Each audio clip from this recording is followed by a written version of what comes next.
എല്ലാവർക്കും നമസ്കാരം. പുതിയൊരു വീഡിയോയിലേക്ക് സ്വാഗതം. കേരള മനസ്സാക്ഷി ഞെട്ടിച്ചുകൊണ്ടായിരുന്നു കഴിഞ്ഞ ദിവസം തിരുവനന്തപുരത്തെ വെഞ്ഞാറമൂട്ടിൽ അഫാൻ എന്ന് പറയുന്ന 23 വയസ്സുള്ള ചെറുപ്പക്കാരൻ സ്വന്തം കുടുംബത്തിൽപ്പെട്ട സ്വന്തം ചോരയിൽപ്പെട്ട 5 പേരെ ചുറ്റിക വെച്ച് അടിച്ച് അതിദാരുണമായി കൊലപ്പെടുത്തുന്നത്. അതായത് ആൾക്കാർ തിങ്ങിപ്പാർക്കുന്ന സ്ഥലമാണ്, അത് നഗരത്തിൻ്റെ മധ്യത്തിലാണ് ഈ സ്ഥലം.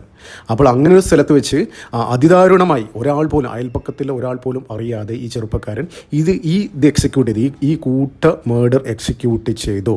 അപ്പോൾ പോലീസിൻ്റെ, അതായത് മാധ്യമങ്ങളിൽ ഇപ്പോൾ വരുന്ന വാർത്ത പ്രകാരം ഈ ചെറുപ്പക്കാരൻ ലഹരിക്കടിമയാണ്. ലഹരിക്കടിമ ആയതിനു ശേഷമാണ് അതിൻ്റെ ലഹരിയുടെ ഇതിൻ്റെ സ്വാധീനത്തിലാണ് ഈ കാര്യങ്ങൾ ചെയ്തത് എന്ന്. പക്ഷേ അത് വിശ്വസിക്കാൻ പ്രയാസമാണ്.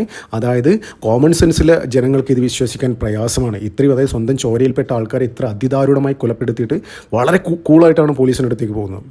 അതായത് ഓരോ മുത്തശ്ശിയെ പോലും കൊലപ്പെടുത്തി, അതായത് ഉമ്മൂമ്മയെ പോലും കൊലപ്പെടുത്തിയിട്ട് വീട്ടിലോട്ട് വരുന്നതുണ്ടല്ലോ, വളരെ കൂളായിട്ടാണ് വരുന്നത്. അപ്പോൾ ഇതിൽ നിന്ന് ഒരു കാര്യം മനസ്സിലാക്കാം. അതായത് ഒരുപാട് ഈ പോലീസിൽ നിന്ന് റിട്ടയർഡായ ആൾക്കാരുണ്ടല്ലോ, ഇപ്പോൾ പഴയ പോലീസുകാർ, അതായത് ഈ ക്രൈം കേസുകളൊക്കെ ഒരുപാട് ഹാൻഡിൽ ചെയ്ത പോലീസുകാരൊക്കെ ഇപ്പോൾ എന്താ പറയുന്നത്, അതായത് ഈ പുള്ളിക്കാരൻ അഫാൻ എന്ന് പറയുന്ന ചെറുപ്പക്കാരൻ വെൽ ട്രെയിൻഡ് ആയിരുന്നു. അതായത് എക്സ്പേർട്ടായിരുന്നു, ഒരു പ്രൊഫഷണലായിരുന്നു, അൾട്രാ പ്രൊഫഷണലായിരുന്നു ഈ അഫാൻ എന്ന് പറയുന്ന ചെറുപ്പക്കാരൻ. അത് പല സോഷ്യൽ മീഡിയയിൽ ഇതൊക്കെ ഈ പഴയ ഒരുപാട് ഇങ്ങനത്തെ ക്രൈം റിലേറ്റഡ് കേസുകൾ ഹാൻഡിൽ ചെയ്ത ആൾക്കാരൊക്കെ ഇപ്പോൾ പറയുന്നത് ഇത്തരത്തിലാണ്.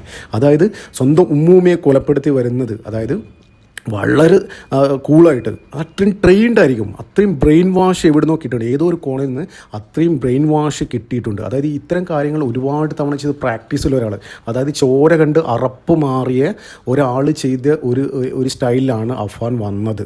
അപ്പോൾ ഇത് തന്നെയാണ് സംശയം ഉയർത്തുന്നത്. അതായത് പോലീസ് ഈ ആംഗിളിൽ അന്വേഷിക്കുന്നുണ്ടോ എന്നറിയില്ല.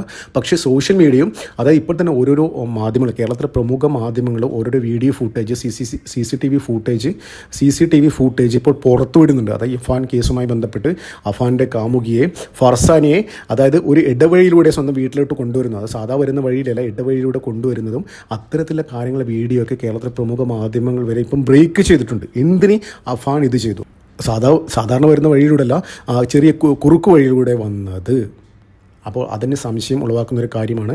അപ്പോൾ ഇപ്പോൾ ആദ്യം ഞാൻ പറഞ്ഞ മാതിരി കേരളത്തിൽ ഒരുപാട് റിട്ടയർഡ് പോലീസ് ഉദ്യോഗസ്ഥർ, അതായത് ക്രൈം റിലേറ്റഡ് ഒരുപാട് ആക്ടിവിറ്റീസ് കേസ് ഹാൻഡിൽ ചെയ്ത പോലീസ് ഉദ്യോഗസ്ഥർ പറയുന്നതെന്ന് വെച്ച് കഴിഞ്ഞാൽ അഫാൻ വെൽ ട്രെയിൻഡ് ആണെന്നാണ്. അതായത് ചോര കണ്ട് അറപ്പ് മാറിയ ഒരു വ്യക്തി ആണ് എന്നാണ് ഇത്തരത്തിലുള്ള ആൾക്കാർ പറയുന്നത്. അപ്പോൾ നമ്മുടെ പോലീസ്, ഇപ്പോൾ കേരളത്തിലെ മാധ്യമങ്ങൾക്കൊക്കെ നിറഞ്ഞു നിൽക്കുന്ന ഒരു കാര്യം എന്ന് വെച്ച് കഴിഞ്ഞാൽ ഈ അഫാൻ കേസിൽ ഏറ്റവും കൂടുതൽ പുറത്തു വരുന്ന കാര്യം എന്ന് വെച്ചാൽ അഫാൻ ലഹരിക്കടിമയാണ്. ആ ആംഗിളിലൂടെയാണ് കാര്യങ്ങളൊക്കെ ചർച്ച ചെയ്യുന്നത്. പക്ഷേ അതിനൊരു വേറൊരു മാനമുണ്ട് ഇതിനകത്ത്. നമുക്കറിയാം, ഈ വെഞ്ഞാറമൂട് എന്ന് പറയുന്ന സ്ഥലത്ത് കുറച്ച് ദിവസങ്ങളായി, ഏകദേശം 1 വർഷത്തോളമായി തെരുവ് നായ്ക്കൾ അതിദാരുണമായി കൊല്ലപ്പെടുന്നു. തെരുവ് നായ്ക്കൾ, അതായത് വെട്ടേറ്റല്ല, തലയൊക്കെ ഇങ്ങനെ ചതഞ്ഞ രീതിയിൽ. അപ്പോൾ ആൾക്കാരൊക്കെ എന്തുണ്ടോ, ആൾക്കാർ ആ സമയത്തൊക്കെ വലിയ സംശയം പ്രകടിപ്പിച്ചില്ല. എന്താ പറയുക, ഇപ്പോൾ രാവിലെ നടക്കാൻ പോകുന്ന ആൾക്കാർ, കുട്ടികൾ, പാരൻസ്, ഇവരൊക്കെ എന്താ ചെയ്യുന്നില്ല. സാധാരണ നമ്മളായിപ്പോൾ എന്താ പറയുക, തെരുവ് നായ്ക്കൾ ചത്തു കഴിഞ്ഞാൽ അത്രയും സമാധാനം എന്ന് വിചാരിക്കുക. എന്ന് വെച്ചാൽ ഇവറ്റകളെ കൊണ്ട് വല്ലാത്ത ശല്യമാണ്. രാവിലെ നടക്കാൻ പോകുമ്പോൾ, രാത്രി വരുമ്പോൾ കുട്ടികൾക്കൊന്നും ഒറ്റയ്ക്ക് നടക്കാൻ പറ്റില്ല, സ്ത്രീകൾക്കൊന്നും ഒറ്റയ്ക്ക് വരാൻ പറ്റില്ല, അങ്ങനത്തെ ഒരു അവസ്ഥയുണ്ട്. അപ്പോൾ ഈ തെരുവ് പട്ടികൾ കൊണ്ട് വല്ലാത്ത ശല്യമാണ്. അപ്പോൾ ഈ തെരുവ് പട്ടികൾ കൊല്ലപ്പെട്ട് കഴിഞ്ഞാൽ, ചത്തു കഴിഞ്ഞാൽ എല്ലാവരും പോയല്ലോ സമാധാനം എന്ന് വിചാരിക്കും എല്ലാ ആൾക്കാരും. അപ്പോൾ ഈ വെഞ്ഞാറമൂട് എന്ന പ്രദേശത്ത് ഒരുപാട് തെരുവ് പട്ടികൾ ഇങ്ങനെ തല ചതഞ്ഞ രീതിയിൽ, വെട്ടേറ്റല്ല, മുമ്പ് നമ്മൾ ഒരുപാട് കണ്ടിട്ടുണ്ട് കേരളത്തിൽ വെട്ടേറ്റ്, അതായത് വയറിനും തലക്കൊക്കെ വെട്ടേറ്റ രീതിയിൽ തെരുവ് നായ്ക്കളെ നമ്മൾ കണ്ടിട്ടുണ്ട്. പക്ഷേ ഇവിടെ ചിത്രം വ്യത്യസ്തമാണ്. തെരുവ് നായ്ക്കളെ ഇങ്ങനെ ചതഞ്ഞ രീതി, അതായത് ഹാമർ വെച്ച് അടിക്കില്ല, ഇങ്ങനെ ഈ ചുറ്റിക വെച്ച് അടിച്ച് ചതക്കുന്ന രീതിയിൽ ഒരുപാട് തെരുവ് നായ്ക്കൾ ഇങ്ങനെ കാണപ്പെട്ടിരുന്നു. ആൾക്കാർക്ക് സംശയമൊന്നുമില്ല. ആൾക്കാർ ആ സമയത്ത് നന്നായി ഇതിൻ്റെ ഇവറ്റകളെ കൊണ്ട് ശല്യം ഒഴിവാകുന്ന രീതിയിൽ ആരും കംപ്ലൈൻറ്റ് ചെയ്തില്ല, പരാതിപ്പെട്ടില്ല. പക്ഷേ ഈ സംഭവത്തോടുകൂടി ഒരു കാര്യം വ്യക്തമായിരിക്കുകയാണ്, ഒരുപാട് കണക്ഷൻ ഇതിലോട്ട് വരുന്നുണ്ട്. അതായത് നമുക്കറിയാം, ഈ നിരോധിത ഇസ്ലാമിക ഭീകര സംഘടനയായ പോപ്പുലർ ഫ്രണ്ട് ആദ്യം പരിശീലിച്ചത്, അതായത് അവർ പുതിയ ആൾക്കാർ റിക്രൂട്ട് ചെയ്ത് കഴിഞ്ഞാൽ, സംഘടനയ്ക്ക് റിക്രൂട്ട് ചെയ്ത് കഴിഞ്ഞാൽ അവർ ഈ പുതിയ ന്യൂ ജോയിനീസിനെ ചോര കണ്ട് അറപ്പ് മാറാൻ പ്രാക്ടീസ് ചെയ്യിപ്പിച്ച് തെരുവ് നായ്ക്കളെ വെട്ടിയിട്ട് ഒക്കെയായിരുന്നു. അതിൻ്റെ രക്തം കണ്ട് അറപ്പ് മാറാനായിരുന്നു. അതായത് അവർ ഹിറ്റ് സ്ക്വാഡ് ഇത്തരം ആൾക്കാർക്ക് എന്താ പറയുക ട്രെയിനിങ് കൊടുത്തത് ഇത്തരത്തിലായിരുന്നു. അപ്പോൾ ഈ പോപ്പുലർ ഫ്രണ്ട് നിരോധനത്തിന് ശേഷം, അത് ആ സമയത്തൊക്കെ നിരോധനത്തിന് ശേഷമാണ് ഇത്തരത്തിലെ കാര്യങ്ങൾ ചർച്ചയായി, സമൂഹ മധ്യത്തിൽ ചർച്ചയായി. എല്ലാവർക്കും മനസ്സിലായി ഈ നായ വെട്ടുന്നത് ആരാണെന്നൊക്കെയുള്ള കാര്യങ്ങൾ സമൂഹ മാധ്യമത്തിൽ വ്യക്തമായി ചർച്ചയായി. അപ്പോൾ എന്താ പറയുക, അപ്പോൾ അതിനുശേഷമാണ് ഇവർ വേറൊരു സ്റ്റൈൽ, അതായത് അവർ വേറൊരു വഴി തിരഞ്ഞെടുക്കുന്നത്. അതായത് മുട്ടി കൊണ്ട് അടിച്ച്, ഹാമർ കൊണ്ട് അടിച്ച്, ചുറ്റി കൊണ്ട് അടിച്ചിട്ടുണ്ടോ, ഒറ്റയടിയിൽ തന്നെ സംസാരം പോലും പുറത്തു വരാത്ത രീതിയിലുള്ള ഓപ്പറേഷൻസ്. ഈ ഓപ്പറേഷൻ നമ്മൾ ആദ്യം കണ്ടത് കേരള ജനത അത് ആദ്യം ശ്രദ്ധിച്ചത് ആലപ്പുഴ രഞ്ജിത്ത് ശ്രീനിവാസൻ എന്ന് പറയുന്ന അഭിഭാഷകൻ BJP നേതാവിനെ ഒറ്റ അടിയിൽ തന്നെ തീർത്ത് മുഖം അടിച്ചടിച്ച് വികൃതമാക്കിയിരുന്നു. അപ്പോൾ അത് അവരുടെ പുതിയൊരു സ്ട്രാറ്റജിയാണ്. ഈ ഹിറ്റ് സ്ക്വാഡിൻ്റെ, അതായത് പോപ്പുലർ ഫ്രണ്ടിൻ്റെ കില്ലിംഗ് സ്ക്വാഡിൻ്റെ ഒരു പുതിയ സ്ട്രാറ്റജിയാണ്. അതിന് നിരോധനത്തിന് ശേഷം ഇതൊന്നും ഉപയോഗിക്കാൻ പറ്റുന്നില്ല, ഇത്ര ആയുധങ്ങൾ ഉപയോഗിക്കാൻ പറ്റുന്നില്ല. അത് അതിമാരകമായി, അതായത് ഒറ്റയടിക്ക് തന്നെ തീർക്കുന്ന രീതിയിലുള്ള കാര്യങ്ങൾ, അതിഭീകരമായി, അതായത് കാണുന്ന ആൾക്കാർക്ക് പേടി ജനിപ്പിക്കുന്ന രീതിയിലുള്ള കാര്യങ്ങളാണ് ഇവരിപ്പോൾ നടപ്പാക്കിക്കൊണ്ടിരിക്കുന്നത്. അപ്പോൾ അതുമായി ബന്ധപ്പെട്ടാണ് ഈ വെഞ്ഞാറമൂട് ഒരുപാട് നായ്ക്കൾ ഇങ്ങനെ തലച്ചതഞ്ഞ രീതിയിൽ കൊല്ലപ്പെട്ടതുണ്ട്. അപ്പോൾ ഇതുമായി ബന്ധപ്പെടുത്താനുള്ള എന്താ പറയുക കുറേ ഡീറ്റെയിൽസ് ഇതിലുണ്ട്, ഈ ഒരു കേസിലുണ്ട്. അതായത് ഈ അഫാൻ എന്ന് പറയുന്ന ചെറുപ്പക്കാരൻ എല്ലാ ദിവസവും പകൽ വീട്ടിലിരിക്കുകയും രാത്രി മാത്രം ബൈക്കെടുത്ത് പുറത്തിറങ്ങുകയും ചെയ്യുന്നൊരു വ്യക്തിയാണ്. ആരോടധികം സംസാരിക്കാറില്ല, അധികം സൗഹൃദമില്ല, പള്ളിയിൽ പോകും, നിസ്കരിക്കും, അങ്ങനെയുള്ള കാര്യങ്ങൾ, ആധ്യാത്മിക കാര്യങ്ങളൊക്കെ പക്കായിട്ട് ചെയ്യുന്നൊരു വ്യക്തിയാണ്. പക്ഷേ അധികം ആരുമായിട്ട് സൗഹൃദമില്ല. രാത്രി ഇറങ്ങും, വളരെ വൈകിട്ട് പുറത്തിറങ്ങും, ബാഗും എടുത്തിട്ട് ബൈക്കിൽ പുറത്തിറങ്ങും രാത്രി കാലങ്ങളാകുമ്പോൾ. വളരെ വൈകിയാണ് തിരിച്ചെത്തുന്നത്. അപ്പോൾ ഇപ്പോൾ സംശയം ഉയരുന്നൊരു കാര്യം, ഈ കൊലപാതകവുമായി ബന്ധപ്പെട്ട്, അതായത് സ്വന്തം രക്തത്തിൽപ്പെട്ട 5 പേര്, 6 പേര് അറ്റാക്ക് ചെയ്തു, സ്വന്തം ഉമ്മയടക്കം 6 പേര് അറ്റാക്ക് ചെയ്തു, 5 പേര് അതിദാരുണമായി കൊല്ലപ്പെട്ടു. ഇവരൊക്കെ ചുറ്റിക പ്രയോഗത്തിലാണ് കൊല്ലപ്പെട്ടത്. ഈ നഗരം കേന്ദ്രീകൃതമായ സ്ഥലത്ത്, ആൾക്കാർ തിങ്ങിപ്പറങ്ങുന്ന സ്ഥലത്ത് ഒരാളെ ഒച്ച വെച്ചാൽ പോലും അടുത്തുള്ള വീട്ടുകാർ കേൾക്കും.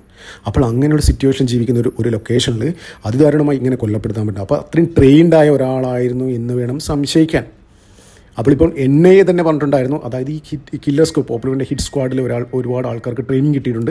അവരിപ്പോഴും ആ സമൂഹ മധ്യത്തിൽ ജീവിക്കുന്നുണ്ട്. അവരിപ്പോഴും പല പാർട്ടിയിലും ചേക്കേറിയിട്ടുണ്ടാവാം. ആ നിരോധന സമയത്ത് ഒരുപാട് ആൾക്കാർ ഇത്തരത്തിൽ ട്രെയിനിങ് കിട്ടിയ ആൾക്കാർ പുറത്തിറങ്ങിയിട്ടുണ്ട്. അപ്പോൾ അവരിപ്പോഴും പലപ്പോഴും ഈ നിരോധനത്തിന് ശേഷം, ഈ സംഘടന നിരോധിച്ചതിന് ശേഷം പല ഇവിടുത്തെ പൊളിറ്റിക്കൽ പാർട്ടിയിലും ഉണ്ടാവാം. അപ്പോൾ അതൊരു കാര്യമാണ്, ഒരു വളരെ ഇമ്പോർട്ടൻ്റ് കാര്യമാണ്. അപ്പോൾ ഈ അഫാൻ ഇത്തരത്തിലുള്ള സംഘടനയുമായി ബന്ധമുണ്ടോ എന്ന് അന്വേഷിക്കേണ്ടത് പോലീസാണ്.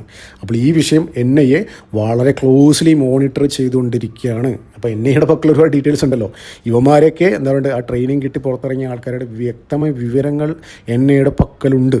അപ്പോൾ അതുമായി ബന്ധപ്പെട്ട് എന്താ പറയുക, ഇവരൊക്കെ ക്ലോസ്ലി മോണിറ്റർ ചെയ്യുന്നുണ്ടാവാം. അപ്പോൾ അങ്ങനെ നോക്കുകയാണെങ്കിൽ ഈ വെഞ്ഞാറമൂടേക്ക് NIA ഒരു വരവ് കൂടി, അതായത് കേരളത്തിലോട്ട് NIA ഒരു വരവ് കൂടിയും വരേണ്ടി വരും. പിന്നെ അത് മാത്രമല്ല, ഞാൻ ആദ്യം പറഞ്ഞ ഒരു 6 പേര് അറ്റാക്ക് ചെയ്തല്ലോ, അല്ല 5 പേര് കൊല്ലപ്പെട്ടു, ഉമ്മ രക്ഷപ്പെട്ടു. അപ്പോൾ ഉമ്മ പോലീസിൻ്റെ അടുത്ത് പറഞ്ഞു എന്താണെന്ന് വെച്ച് കഴിഞ്ഞാൽ, എനിക്ക് കട്ടിലിൽ നിന്ന് വീണാണ് ഈ അപകടം ഉണ്ടായത്. അപ്പോൾ ഉമ്മക്കും അറിയാം ഉമ്മ എന്തുകൊണ്ട് സ്വന്തം മകനെ ഇത്ര ക്രൂരമായ കൃത്യം ചെയ്ത സ്വന്തം മകനെ രക്ഷിക്കാൻ ശ്രമിച്ചു. അതൊരു ഇമ്പോർട്ടൻ്റ് പോയിൻ്റാണ്.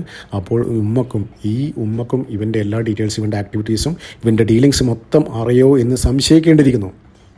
അപ്പോൾ അങ്ങനെ നോക്കുകയാണെങ്കിൽ എന്താ പറയുക, ഈ ആരോഗ്യം വീണ്ടെടുത്തതിന് ശേഷം അഫാൻ്റെ ഉമ്മയെ വിശദമായി ചോദ്യം ചെയ്ത് കഴിഞ്ഞ് കഴിഞ്ഞാൽ ഒരുപാട് വിവരങ്ങൾ പുറത്തു വരും. ഇവൻ്റെ ഫുൾ ഡീലിങ്, അതായത് ഒരു ജോലിയും കൂലിയില്ലാത്ത ഇവൻ അത് വില കൂടിയ ഫോണുകളും വില കൂടിയ ബൈക്കുകളൊക്കെ ഉപയോഗിക്കുന്നു. അതെങ്ങനെ സാധിക്കുന്നു?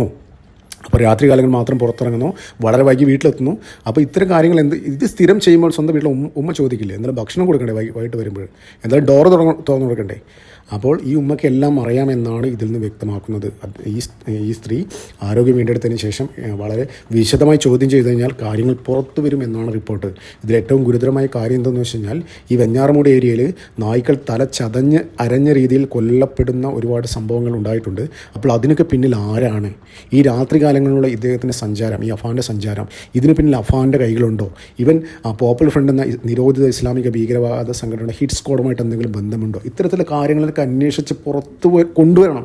ഇല്ലെങ്കിൽ ഇത് നാളെ വേറൊരു കുടുംബത്തിൽ സംഭവിക്കും. അത് തടയാൻ വേണ്ടി കേരള പോലീസിന് ഇതൊക്കെ ഇതിൻ്റെ പുറകിലുള്ള എല്ലാ ഡീറ്റെയിൽസും അന്വേഷിച്ച് പുറത്ത് കൊണ്ടുവരണമെന്നാണ് കേരളത്തിലെ ജനങ്ങൾ ആഗ്രഹിക്കുന്നത്.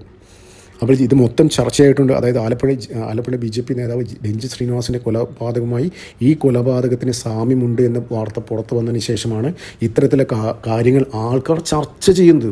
ആൾക്കാർക്ക് ആദ്യം ഐഡിയ ഉണ്ടായില്ല കേട്ടോ. പക്ഷേ ഈ രണ്ട് കാര്യങ്ങൾ കണക്ഷൻ വന്നപ്പോൾ, രണ്ട് കാര്യങ്ങളും കണക്ട് ചെയ്തിട്ടുള്ള കാര്യങ്ങൾ ആൾക്കാർ പറയാൻ തുടങ്ങിയപ്പോൾ ജനങ്ങൾക്ക് സംശയമായി. ശരിയാണല്ലോ, ഇത്തരത്തിൽ ഇത് ഒരേ സമാന രീതിയിലാണല്ലോ രണ്ട് സംഭവങ്ങളും അരങ്ങേറിയിരിക്കുന്നത്. അപ്പോൾ അതിന് പിന്നിൽ ഒരു കോമൺ ഒരു ശക്തിയുണ്ടെന്ന് ഒരു തിരിച്ചറിവ് ജനങ്ങൾക്കുണ്ടായിട്ടുണ്ട്. അതായത് നാളെ കേരളത്തിൽ ഇത്തരം സംഭവം ഉണ്ടാവാതിരിക്കാൻ വേണ്ടി എന്താ പറയുക, ഇവിടുത്തെ ഗവൺമെൻറ് പോലീസൊക്കെ ജാഗ്രതയായിരിക്കണം. അപ്പോൾ ഇത് ഈ ഒരു ആംഗിളും കൂടി അന്വേഷിക്കണം എന്നാണ് ജനങ്ങൾ പറയുന്നത്, കേരളത്തിലെ ജനങ്ങൾ ആഗ്രഹിക്കുന്നത്. എന്തായാലും നമുക്ക് കാത്തിരിക്കാം. അതായത് ഈ ഒരു ആംഗിളും കൂടി പോലീസ് അന്വേഷിക്കുന്നതിന് കാത്തിരിക്കാം. നന്ദി, നമസ്കാരം. മറ്റൊരു വീഡിയോ കാണാം.